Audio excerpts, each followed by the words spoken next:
तो 6 साल से बैंक झकमरा रहा था। अब तो पाँच झकमरा रहा था। अभी ये आप बता रहे हैं देर लगता है। हम यहाँ जवाब सुनने नहीं आए। आज पैसा किसान के अकाउंट में आएगा नहीं। मुझे आज ही पेमेंट चाहिए किसानों का। मैं एक दिन भी वेट नहीं कर सकता। पुलिस बुलानी है तो बुला लो, जो भी करना है करो। हम आप बैंक नहीं छोड़ेंगे, आपको हमें पैसा देना चाहिए। जो पैसा बनता है वही चाहिए, हमें कोई एक्स्ट्रा नहीं चाहिए। શરૂઆતમાં તમે જે દ્રશ્યો જોયા એ જૂનાગઢના છે, માણાવદરના છે કે જ્યાં બેંક ઓફ બરોડાની બહાર બહોળી સંખ્યામાં ખેડૂતો અને આમ આદમી પાર્ટીના નેતાઓ જોવા મળ્યા છે, વિરોધ કરી રહ્યા છે અને સાથે સાથે બેંક ઓફ બરોડાને તાળાબંધી પણ કરી દેવામાં આવી છે અને એનું કારણ આખું શું છે વાત વિગતવાર કરીએ। નમસ્કાર, આપ જોઈ રહ્યા છો ન્યૂઝ રૂમ અને આપની સાથે હું છું ભાવિક। પહેલા તો તમે અમારી ચેનલને સબસ્ક્રાઇબ નથી કરી તો અમારી ચેનલને સબસ્ક્રાઇબ કરો, બેલ આઇકનને દબાવો જેથી કરીને પડે પડના સચોટ સમાચાર તમને તમારા મોબાઈલ પર તરત જ મળી રહે।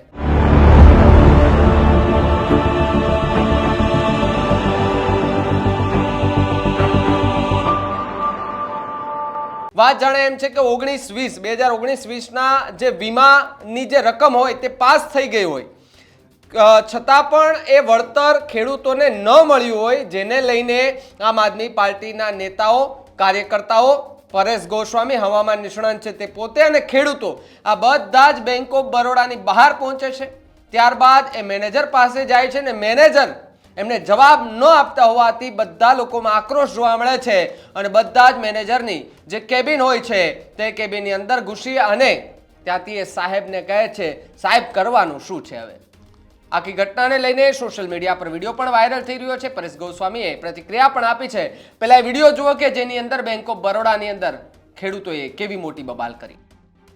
किसानों के नौकर है आप। मेरे को पता है किसान की वजह से हमारे देश चल रहा तो फिर आप क्यों नहीं कर रहे है, हैं? खाना मिल रहा है। ओके, पे पैसे क्यों नहीं आए? आएंगे सर। आएंगे नहीं, आज ही आना चाहिए। सर हमें आज पैसा चाहिए। क्या कर लेंगे? लिख के दे दो, लिख के दे दो कि कोई भी किसान आत्महत्या करेगा तो उनकी जिम्मेदारी बैंक ऑफ बड़ौदा के मैनेजर रहेंगे माणावदर के। लिख के दे दो आप। और किसानों का पैसा कितने टाइम से बाकी है आपके पास और किसी भी बैंक में बाकी नहीं, आपका ही बाकी है। नहीं कर रहे तो फिर कैसे होगा? ये आप 2051 के अब 6 साल से यहाँ पे बैंक मर्ज हो गया है, तो 6 साल से बैंक झकमरा रहा था। अब तो पाँच झकमरा रहा था। अभी ये आप बता रहे हैं देर लगता है। 2051 है, उनको ठीक करने में आपको 6 साल लगेगा। लास्ट डेट आया था सर। अरे आप लास्ट मैं आपको बैंक का बता रहा हूँ कि नहीं, आज पैसा किसान के अकाउंट में आएगा नहीं। मुझे आज ही पेमेंट चाहिए किसानों का। मैं एक दिन भी वेट नहीं कर सकता।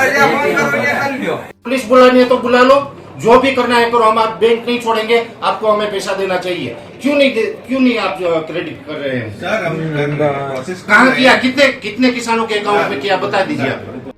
ખેડૂતો બેંક ઓફ બરોડા સાથેનો વ્યવહાર બંધ કરો, ખેડૂતો બેંક ઓફ બરોડા સાથેનો વ્યવહાર બંધ કરો, બંધ કરો ભાઈ, બંધ કરો।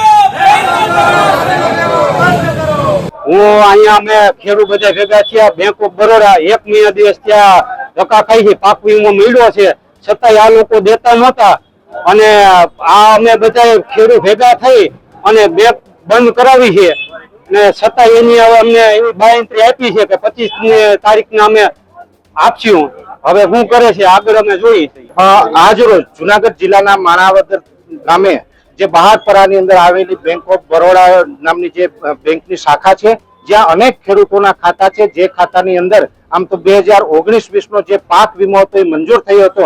સરકાર દ્વારા જે પાક વીમો મંજૂર કરવામાં આવેલો હતો એ અન્ય બેંકોની અંદર ખેડૂતોના એકાઉન્ટમાં જમા થઈ ચૂક્યો હતો, પણ આ માણાવદરની બેંક ઓફ બરોડામાં આ પાક વીમો છે એ જમા નહોતો થયો। ખેડૂતો વારંવાર ધક્કા ખાતા હતા, ત્યારે ખેડૂતોને ડરાવવા ધમકાવવામાં આવતા હતા અને કોઈ જ પ્રકારનો ચોક્કસ જવાબ નહોતો આપવામાં આવતો। ત્યારે આજે હું નવનીતભાઈ કાનગડ, મારી સાથે રાજુભાઈ બોરખતરિયા, હું પરેશ ગોસ્વામી અને અમે અનેક ખેડૂતો આજે સાથે મળીને અહીંયા માણાવદર ખાતે આવ્યા કે શરૂઆતમાં બેંક મેનેજરને રિક્વેસ્ટ કરી, રજૂઆત કરી, ત્યાર પછી પણ અમારો મામલો સોલ્વ ન થયો એટલે આજે બેંકને તાળાબંધી કરવામાં આવી। તાળાબંધી કર્યા બાદ પોલીસને પણ બેંક દ્વારા બોલાવવામાં આવી હતી અને એ પછી અમારી બેઠક થઈ અને બેઠકની અંદર સુખદ અંત આવ્યો છે, જેની અંદર બેંક દ્વારા અને મેનેજર દ્વારા લેખિતમાં આપવામાં આવ્યું છે જે 1100 ખેડૂતોને જ્યાં પાક વીમાની રકમ આપવાની છે એ તારીખ 25 જુલાઈ 2025 સુધીમાં તમામ ખેડૂતોના ખાતામાં છે એ જમા કરી દેવામાં આવશે અને આ રીતે આજનું જે આંદોલન હતું, જે તાળાબંધીનું આયોજન હતું, એનો સુખદ અંત આવ્યો છે અને આ વિસ્તારના તમામ ખેડૂતોની જીત થઈ છે. જય જવાન, જય કિસાન. તો આ ખેડૂતોનું જે વળતર છે તે પાસ થયું છે, પણ હજુ સુધી એમને મળ્યું નથી ને તેને લઈને જે ખેડૂતો અત્યારે તાળાબંધી જે બેંકને કરવા માટે આવ્યા હતા એ વાતને તમે કેવી રીતે જુઓ છો? કમેન્ટ બોક્સમાં ખાસ લખજો. જોતા રહેજો ન્યૂઝ રૂમ. નમસ્કાર.